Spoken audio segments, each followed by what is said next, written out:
Lorsque l'on conçoit une machine, un appareil, on utilise des pièces du commerce, comme les pignons, les crémaillères, les vis, écrous, rondelles, roulements, et des pièces que l'on va concevoir et qui n'existent pas dans le commerce, et qu'il va falloir donc dessiner.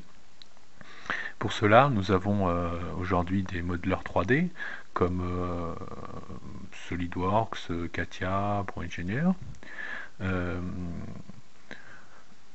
qui nous permettent de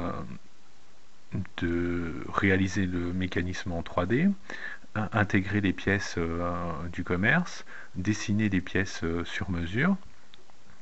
De cela, on va dégager un plan d'ensemble, et à partir de ce plan d'ensemble, on va dessiner, extraire les dessins de définition, c'est-à-dire les plans de détail des pièces qu'il va falloir usiner, fabriquer à l'atelier. Le dessin de définition ou plan de détail est la représentation d'une seule pièce qui est dessinée suivant les règles de projection orthogonale, c'est-à-dire suivant plusieurs vues. On va trouver toutes les formes que vous souhaitez, tous les usinages que vous souhaitez réaliser, et la cotation. Mais la cotation ne suffit pas, il faut adjoindre aux cotes une tolérance. Alors pourquoi on a besoin d'une tolérance? Parce que lorsque l'on va fabriquer la pièce, lorsqu'on va l'usiner, il sera impossible d'avoir des cotes exactes. On n'obtiendra jamais, par exemple sur cette cote de 78,00001 mm. Donc on va accepter un écart, par exemple, je ne sais pas, au hasard, plus ou moins 1 mm. C'est-à-dire que si la pièce fait 79 ou si elle fait 77, la pièce va être acceptée. Plus vous allez définir un écart, donc une tolérance faible, précise, plus votre pièce va être difficile à réaliser. C'est-à-dire qu'il faudra des outils plus précis et des instruments de mesure qui permettent de valider, valider la pièce suivant le desiderata que vous avez exprimé lorsque vous avez dessiné ou lorsque vous avez coté et tolérancé votre dessin. Voici quelques exemples de cotes tolérancées.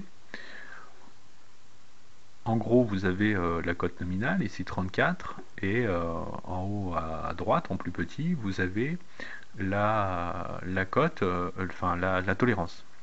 Ici, par exemple, pour cette cote de 34, la pièce sera validée si elle fait 34,02 et au plus grand, et en plus petit 33,95.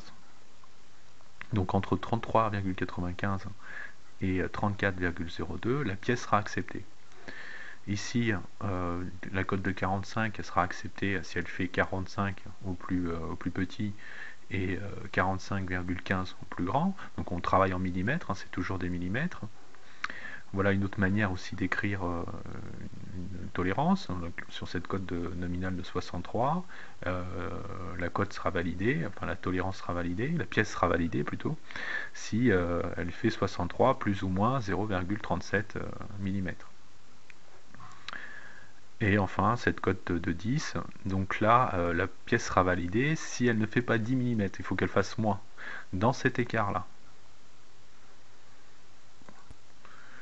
Nous allons voir dans la prochaine vidéo qu'il existe une norme ISO qui permet de simplifier l'écriture des codes tolérancés.